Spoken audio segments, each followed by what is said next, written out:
Então, Luciana, vamos para a parte de isomeria óptica, discutir algumas coisas sobre atividade óptica aí. Então, vamos lá. Pessoal, em que se fundamenta isso? Nós temos a luz natural ela tem todos os sentidos de vibração, ela vibra em todos os sentidos. Nós temos um eixo elétrico e um eixo magnético que são perpendiculares. Então, ela vibra em todos os sentidos. Essa é a luz natural.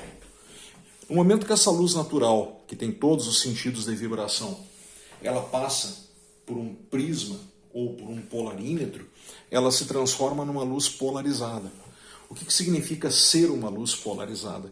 Ela passa a ter um único sentido de vibração. E é esse sentido de vibração que é posto mediante substâncias para que se analise a questão da atividade óptica. Na realidade, substâncias opticamente ativas são substâncias que vão desviar essa luz polarizada, onde vai ter um desvio ou para a esquerda ou para a direita. Mas se desviou, é opticamente ativo. E como é que a gente faz isso dentro de um laboratório experimentalmente? Através de um aparelho chamado polarímetro. O polarímetro, pessoal, é posta a amostra dentro do polarímetro, chamado tubo polarimétrico. Luz natural, todos os sentidos, passa por um prisma ou polaroide, a luz se torna polarizada. Quando a luz passa sobre a substância, se ela atravessar a substância sem sofrer desvio, o alfa, que é o grau zero, ela é opticamente inativa. Entretanto, porém, todavia, se ela sofrer um desvio, ou para a esquerda ou para a direita, nós podemos afirmar que a substância ela é opticamente ativa. No fundo do polarímetro tem o chamado analisador. Aqui nós vamos girar ou para a esquerda ou para a direita para definir quantos graus é esse desvio. Quais são as duas possibilidades? O desvio, gurizada, ele pode ser para a direita, ó, aqui a luz polarizada, quando ela passa pelo tubo polarimétrico, passa pela substância, o cara está lá olhando, e o desvio é para a direita. Se o desvio é para a direita, a substância é chamada de destrógera. E por convenção, ó, a destrógera é sinal positivo. Então aqui, ó, ela tem tantos graus positivo. Tu leu numa prova lá, nós temos uma determinada substância que apresenta um alfa de mais 3. No momento que os senhores leram esse mais 3, significa que o mais significa que ela é destrógera, então esse desvio foi para a direita, ela passou pela substância, foi desviada para a direita, e esse desvio foi de 3 graus. No momento que a substância desvia o plano de luz polarizada para a esquerda, ela é chamada de levógera, e por convenção, gurizada, o que aparece? Ó, é negativo. Então, tu leu numa prova lá, nós temos uma substância cujo alfa é menos 4. Ó, menos 4 significa o quê? Negativo, desvio para a esquerda. Nota uma coisa que eu vou falar mais à frente para vocês. Ó.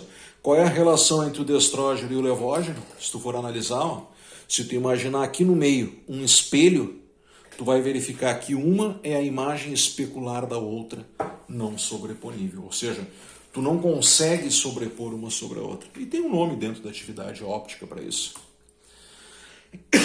Pessoal, o que é um plano de simetria? E essa simetria é o que fundamenta para nós a questão da atividade óptica. Um plano de simetria é um plano que tu consegue partir uma figura, consegue partir um objeto, ou no nosso caso uma molécula, em duas metades iguais. Isso é um plano de simetria. Então, se vocês observarem aqui, ó, estas figuras que aqui estão, são figuras simétricas. Aqui tu teria um plano de simetria, um plano de simetria, um plano de simetria. Já aqui, gurizada, essas figuras elas seriam assimétricas. Não tem plano de simetria. Se tu pegar a tua mão não tem plano de simetria. Eu não consigo partir a minha mão em duas metades iguais. Gurizada. Então, por que isso é importante? Esse conhecimento de plano de simetria. Porque nós vamos ver na realidade que todas as moléculas que desviam um plano de luz polarizada, seja para a esquerda ou seja para a direita, são moléculas assimétricas. O que significa tu ter moléculas assimétricas? São moléculas que não apresentam plano de simetria, o que entra na grande condição, através de uma análise de uma determinada molécula, se ela é ou não opticamente ativa. Então a condição fundamental para que uma molécula seja opticamente ativa é ela ter assimetria molecular. A molécula tem que ser assimétrica. O que significa ela ser assimétrica? Significa que ela não tem plano de simetria. Eu não consigo pegar essa molécula e partir exatamente em duas metades iguais. E um outro conceito, gurizada, que nos ajuda bastante é a presença do tal do carbono quiral ou carbono assimétrico. Tu saber encontrar esse tipo de carbono, ele é extremamente importante no momento que a gente define isômeros totais, através de uma regrinha que a gente vai ver mais à frente. Mas o que representa para nós o carbono quiral ou carbono assimétrico? O carbono quiral ou carbono assimétrico, pessoal, é aquele que apresenta 4 ligantes. Então, se ele tem que apresentar 4 ligantes, seria um carbono híbrido sp3, ou seja, ele só tem ligações simples. E os 4 ligantes ligados a ele, lembra, eu vou usar aqui muito o termo ligante. O que representa para nós o termo ligante? Ligante será átomo ou grupo de átomos ligados ao carbono. Então, os 4 ligantes obrigatoriamente devem ser diferentes. Então, R1 diferente de R2, diferente de R3, diferente de R4. Esse carbono é quiral. Nós vamos representar o carbono quiral com asterisco. Então, esse carbono representa um centro quiral ou um centro assimétrico. Então, naturalmente, no momento que nós temos a presença de um centro quiral, essa molécula ela já é assimétrica, tu não tem nenhum plano de simetria. Ó, eu não consigo partir essa molécula em duas metades iguais. Usando aqui um bom exemplo que retrata. Olha aqui, ó, tu tem uma molécula 1 representada ali. Ó. Esse carbono ele tem 4 ligações simples, flúor, cloro, bromo e hidrogênio, ou seja, são 4 ligantes diferentes, portanto esse carbono é quiral. E essa molécula ela é assimétrica, ela não tem plano de simetria. Portanto, no momento que eu coloco essa molécula na frente do espelho, eu tenho a imagem especular, que eu tenho definido como sendo a molécula 2. Eu não consigo, como vocês podem observar aqui embaixo, gurizada, sobrepor totalmente a molécula 1 sobre a molécula 2. Olha aqui, ó, não tem como sobrepor. Aqui o hidrogênio da molécula 1 não sobrepõe com o cloro da molécula 2. Não tem sobreposição. Então eu posso afirmar que essas duas moléculas são diferentes. Qual é a relação? Uma é imagem especular não sobreponível. Em termos de atividade óptica, nós vamos ver que uma dizia plano de luz para a direita, a outra dizia plano de luz para a esquerda. Como é que eu vou saber isso? Somente se uma banca te der o alfa, né? Alfa negativo, desvio negativo, valor negativo, levógeno, positivo de estrógeno. Mas aqui, ó, do jeito que está, tu observa que essas duas moléculas, uma é imagem especular não sobreponível da outra, uma obrigatoriamente vai ser de estrógeno e a outra vai ser levógeno. Usada aqui a fonte dessa figura. A outra condição para que nós tenhamos atividade óptica é em derivados do aleno. Aleno é o propadieno. Mas, para que nós tenhamos atividade óptica em derivados do aleno, gurizada, os carbonos terminais, ou seja, os carbonos que estão na ponta, eles devem ter obrigatoriamente ligantes diferentes. Ou seja, esse R1 tem que ser diferente de R2, R1 diferente de R2, obrigatoriamente. Tu tem que ter carbono, dupla carbono, e os carbonos terminais têm que ter ligantes diferentes. Ou podem ser totalmente diferentes, ó, R1, R2, R3 e R4. Tá? Essa é a condição fundamental. Aí tu me pergunta, mas aqui não vai ter um plano de simetria? Aqui, ó. Aqui não vai ter plano de simetria? Não, não tem plano de simetria. Porque, gurizada, isso tem a ver com a estrutura do aleno. Na realidade, esse carbono que está aqui, ó, esses carbonos terminais, esse carbono ele é trigonal plano, e esse carbono ele também é trigonal plano. Na realidade, esses dois triângulos planos, eles estão perpendiculares. Tu imagina aqui, ó, que esse carbono está no plano da tela e esse outro ele está perpendicular a ele. Então não tem plano de simetria. Isso aqui não representa plano de simetria. Se não tem plano de simetria, nós temos uma molécula assimétrica. Se nós temos uma molécula assimétrica, nós temos uma molécula opticamente ativa. Uma vai desviar plano de luz para a direita, outra para a esquerda. Uma é destrógena, a outra é levógena. Um outro exemplo interessante, gurizada, vocês têm aqui no ácido lático. Ó. Esse carbono é quiral. Ó, carboxila, diferente de hidrogênio, diferente de hidroxila, diferente de CH3. 4 ligantes diferentes, é quiral. Essa molécula não tem plano de simetria, tu não consegue partir essa molécula em metades iguais. Então, se uma é opticamente ativa, a sua imagem especular representa o seu chamado enantiômero, antípodas ópticas ou enantiomorfos. Em linhas gerais, gurizada, se tem uma molécula que é opticamente ativa, obrigatoriamente ela existe, se ela tiver um carbono quiral, a gente vai analisar isso depois, mas se ela é opticamente ativa, de cara, ela já existe mediante duas formas, uma destrógena e uma levógena. Qual é a relação que existe entre o destrógeno e o levógeno? Uma é a imagem especular da outra, não sobreponível. Então elas são denominadas enantiômeros, antípodas ópticas ou enantiomorfos. Então, tu leu numa prova lá, tu tem duas moléculas, que uma é a imagem especular da outra não sobreponível.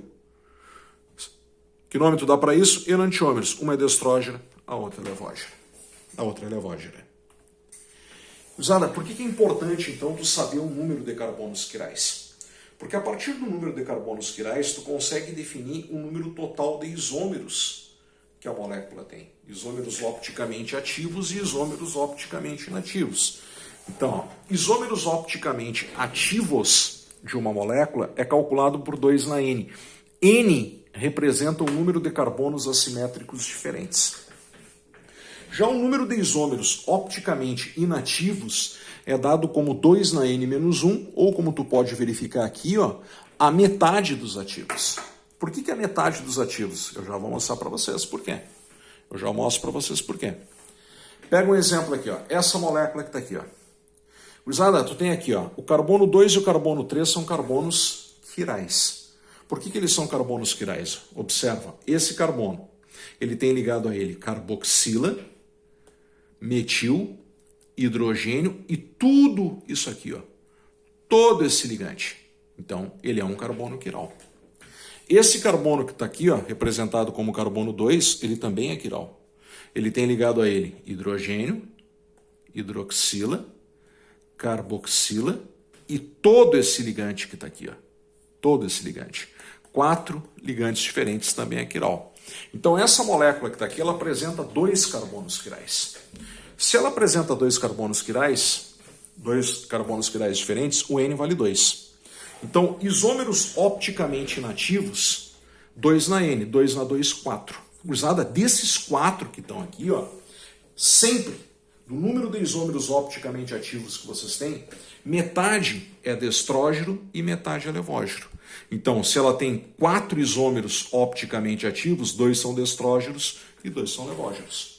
Mas de onde vêm os inativos e por que eu estou afirmando para vocês que os isômeros opticamente inativos, caso tu não queira calcular por formulazinha, ele vai dar metade dos ativos. Porque, gurizada, no momento que tu junta, ó, tudo isso aqui vai ter no meio. Essa molécula ela existe na configuração destrógena, 2 moléculas com a configuração destrógena, 2 moléculas com a configuração levógena e 2 opticamente inativos. De onde vêm esses 2 opticamente inativos? Quando tu tem um destrógeno e um levógeno, tu forma uma mistura opticamente inativa chamada de mistura racêmica ou racemato. E ela é uma mistura opticamente inativa por uma compensação intermolecular. Por que intermolecular? Porque tu tem uma molécula destrógena que desvia luz polarizada para a direita, junto com uma molécula levógena que desvia luz polarizada para a esquerda. E lembra que a única diferença entre os chamados enantiômeros é o ângulo de desvio. Então, se uma desvia 2 graus para a direita, o seu enantiômero, que é a sua imagem especular não sobreponível, desvia 2 graus para a esquerda. Então, mais 2 com menos 2 dá 0. Então, a chamada mistura racêmica ela é opticamente inativa porque nós temos anulação intermolecular entre as moléculas. Então, se eu tenho Um D, um L, forma um racêmico, outro D com outro L forma outro racêmico. Então, se tem 4 isômeros opticamente ativos, nós teremos 2 inativos. Esses 2 inativos são misturas racêmicas. Gurizada, de onde que saem esses 4 isômeros? O que é importante salientar para vocês? De onde sai tanto isômero opticamente ativo? Porque quanto mais carbono quiral tu tiver, lembra que é 2 na N. Quanto mais carbono quiral tu tiver, maior será o número de isômeros opticamente ativos. Porque os isômeros opticamente ativos, ó, na realidade o que eu fiz? Eu peguei essa mesma molécula que está aqui, ó, e apenas virei essa molécula, girei, tá? Deixei ela de pé, digamos assim. Esses 2 carbonos são quirais. 2 centros quirais, vai dar 4 isômeros opticamente ativos. 1, 2, 3, 4. A questão é, de onde saem esses isômeros opticamente ativos? Gurizada, tu nota que entre os carbonos quirais tu tem uma ligação simples. Até porque o carbono ele é sp3. No momento que tu gira um carbono, tu gira um centro quiral, automaticamente tu passa a ter um outro isômero opticamente ativo. Então vamos por partes. Ó. Eu peguei aquela moléculazinha que eu estou chamando de molécula A e deixei ela de pezinho. Ela é opticamente ativa. A sua imagem especular é o seu enantiômero. Então, se essa aqui desvia, por exemplo, 3 graus para a direita, essa vai desviar 3 graus para a esquerda. A única diferença entre o A e o B, que são enantiômeros, uma imagem especular não sobreponível, a única diferença é o sinal. Um desvia para a esquerda, o outro desvia para a direita. A única diferença é essa. As demais propriedades são iguais. O ângulo de desvio é o mesmo, propriedades físicas são as mesmas. A única diferença é que uma desvia para a direita, vai dar um alfa positivo, a outra para a esquerda. Então o que eu fiz aqui agora, gurizada? Eu peguei essa mesma molécula que está aqui, ó, e eu pego um dos carbonos quirais. Aqui eu peguei o carbono quiral de cima. Mantenho o carbono quiral de baixo e eu giro o carbono de cima. Quando eu giro o carbono de cima, o CH3 foi para o outro lado. Quando eu giro o centro quiral, eu passo a ter um outro isômero opticamente ativo, que não é mais a imagem especular desse. Se tu pegar o A, ó, se tu gerar esse carbono quiral, tu vai obter esse C. Ó. Esse C não é a imagem especular do A. Então eles não são mais enantiômeros. Se eles não são mais enantiômeros, essa molécula C, tu pode ter certeza que vai ter um ângulo de desvio diferente do A. Então, gurizada, de onde sai tanto isômero opticamente ativo? No momento que tu gira um centro quiral, mantendo o outro fixo, tu passa a ter um outro ângulo de desvio, tu passa a ter um outro isômero opticamente ativo, cuja imagem especular dele é o seu enantiômero. Então, se eu tivesse mais carbonos quirais, eu iria girar um terceiro carbono quiral, um outro carbono quiral. Quando tu gira o carbono quiral, muda o ângulo de desvio, passa a ter um outro isômero opticamente ativo, cuja imagem especular é o seu enantiômero. Então, olha aqui, ó. Mantive a moléculazinha de pé, AB são o quê? A e B? Enantiômeros. Conta aqui, ó. Enantiômeros. Girei o carbono quiral de cima. Ah, Eduardo, eu queria girar o de baixo. Não tem problema, tu ia ter essa mesma molécula virada de cabeça para baixo. Tá? Que seria o quê? Não seria a imagem especular dessa. Então, A e B são enantiômeros. Gira um carbono quiral, tu passa a ter um outro ângulo de desvio, tu passa a ter uma outra molécula opticamente ativa, cujo imagem especular é o seu enantiômero. Então, C e D são enantiômeros. Está aqui, ó. Ó, 1, 2, 3, 4. Tu vai ter 2 destrógenos e 2 levógenos. Aqui está o termo diasterisômero. Gurizada, o que é diasterisômeros? Diasterisômeros, tu continua tendo isômeros opticamente ativos, só que um não é a imagem especular do outro. Então, se um não é a imagem especular do outro, aqui eles são diferentes. Inclusive, o ângulo de desvio é diferente. Que nem eu falei para vocês, quando tu gira esse carbono quiral, manda esse grupamento CH3 para cá, nós passaremos a ter um outro ângulo de desvio. Então, C e A, um não é a imagem especular do outro. Então, C e A representam um par de diastereoisômeros. O que são diastereoisômeros? São aquelas moléculas que não são uma imagem especular da outra, são opticamente ativas e têm ângulo de desvio diferente. Então, imagem especular, enantiômero. Se tu não tem relação imagem especular, diáster isômeros. Tem aqui ó, A e C é um diáster isômeros. Se tu pegar aqui A e D, outro diáster isômeros. B e C e B e D. E aqui, gurizada, se eu tenho 4 isômeros opticamente ativos, nós teremos quantas racêmicas? 2 racêmicas. A mais B forma uma racêmica, C mais D forma outra racêmica. Tá? Aqui para a gente treinar mais um pouquinho. Aqui para a gente treinar mais um pouquinho. Pega essa molécula que está aqui. Ó. Ela tem 2 centros quirais. 2 carbonos quirais. Esse carbono quiral e esse carbono quiral. Como vocês podem observar aqui. Ó.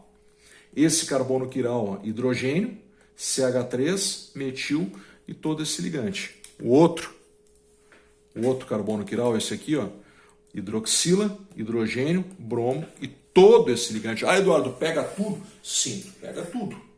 É todo ligante. É átomo ou grupo de átomos que está ligado ao carbono que tu está analisando. Tu pega sempre tudo.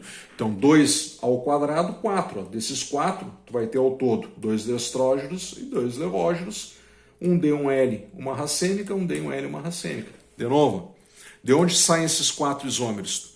Se tu quiser verificar, bota essa moléculazinha de pé, gira um centro quiral. Girou um centro quiral, tu passa a ter um outro ângulo de desvio. Um isômero opticamente ativo diferente, cuja imagem especular dele é o seu enantiômero.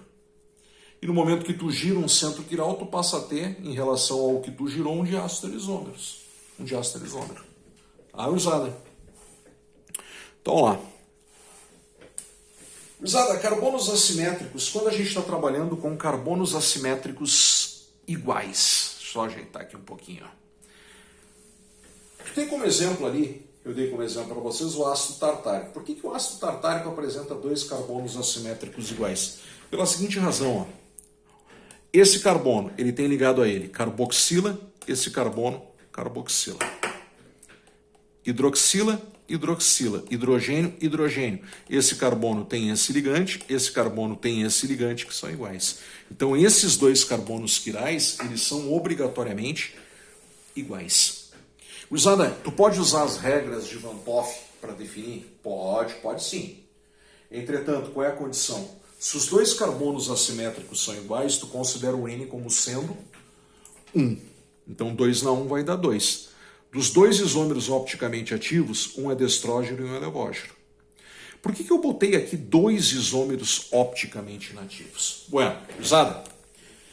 Um D e um L formam uma mistura racêmica. Sempre. Tá?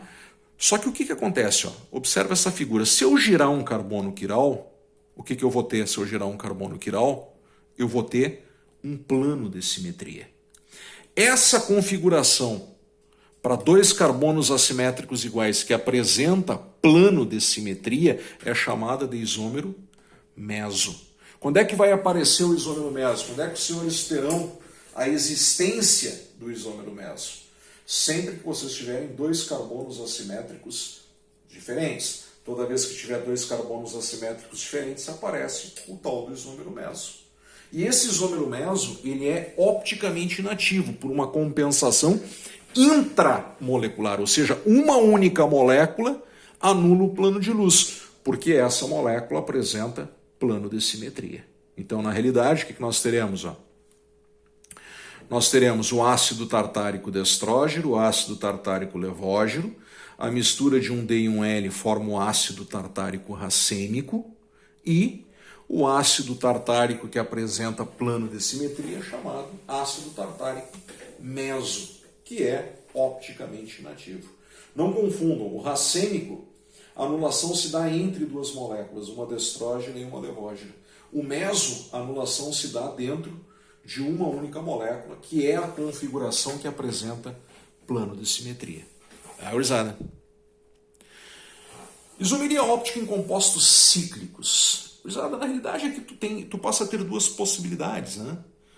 Uma é quando os ligantes diretos forem diferentes. Por exemplo, a talidomida. A talidomida, se eu pegar esse carbono, os 4 ligantes diretos a ela são diferentes. Aqui é CH2, CH2, carbonila, nitrogênio e hidrogênio. Se os 4 ligantes diretos forem diferentes, esse carbono é quiral. A talidomida é opticamente ativa. ela existe na forma D e na forma L, destrógena e levógena. Uma questão de curiosidade que é interessante vocês saberem, pessoal, é o seguinte, ó. Lembra que eu falei que os enantiômeros, eles são completamente iguais. A única diferença é que um desvia para a direita, o outro desvia para a esquerda. Então, os enantiômeros fora do corpo, eles são completamente iguais. A única diferença é que o sinal vai dar positivo, o ângulo de desvio destrógeno, o outro vai dar negativo, levógeno. Agora, dentro do corpo, gurizada, os enantiômeros eles são completamente diferentes, por uma razão bastante simples. O nosso corpo é assimétrico. Então, a talidomida destrógena dentro do corpo, ela tem um efeito. A talidomida levógena, que é o seu enantiômero, a sua imagem especular, tem outro efeito. E no caso da talidomida, nós temos justamente um grande problema que se deu, é que a destrógena, ela era utilizada para aliviar enjoo. E a levógena, gurizada, quando uma mulher grávida tomava a talidomida levógena, o isômero opticamente ativo levógeno, que dizia para a esquerda, atacava o feto, gerando más formações. Então a atividade óptica é uma das razões que explica por que medicamento é tão caro. Porque se tu tem um princípio ativo que é opticamente ativo, tem que ser feita a separação dos enantiômeros. E lembra que os enantiômeros fora do corpo, eles são basicamente iguais. A diferença é que um dizia para a esquerda, o outro para a direita. Um para a esquerda, outro para a direita. Então fazer a separação desses enantiômeros não é um processo muito barato. Mas novamente, isomeria óptica em compostos cíclicos. Se os 4 ligantes forem diferentes, seus problemas acabaram. Tu já definiu que aquele carbono é quiral. No caso do limoneno acontece um caso interessante. Olha aqui, ó. Esse carbono que está aqui, ó, ele é um carbono quiral. Aqui nós teríamos, ó, CH2, hidrogênio e todo esse ligante. Aí tu diz assim, mas CH2 é igual a CH2. Mas lembra que tu está sempre analisando o ligante, é tudo. Então tu pega a extensão dele. No caso da talidomida, por que eu não fiz isso no caso da talidomida? Porque os 4 ligantes diretos já são diferentes, então eu não preciso perder tempo com isso. Agora no limoneno não, ó, CH2, hidrogênio e esse grupamento. CH2, só que ligado a esse CH2 tu tem um CH, ligado a esse CH2 tu tem outro CH2, como vocês podem verificar aqui, gurizada. Olha esse carbono, então ele tem hidrogênio, esse ligante aqui debaixo, CH2 e CH2CH. Então esses 4 ligantes são diferentes. Então esse carbono é quiral.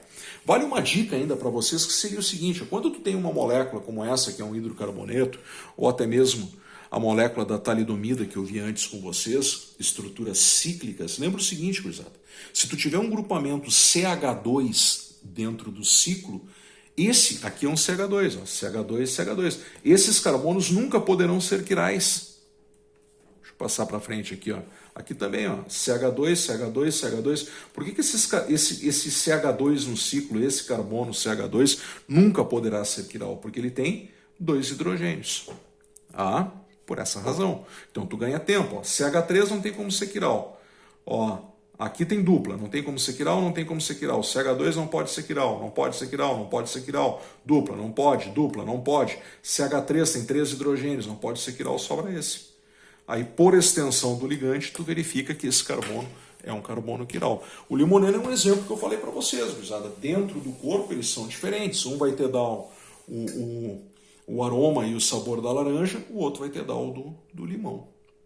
Mas fora do corpo, os enantiômeros, um dizia para a direita e o outro dizia para a esquerda. Feito, gurizada. Até o próximo vídeo. Abraço.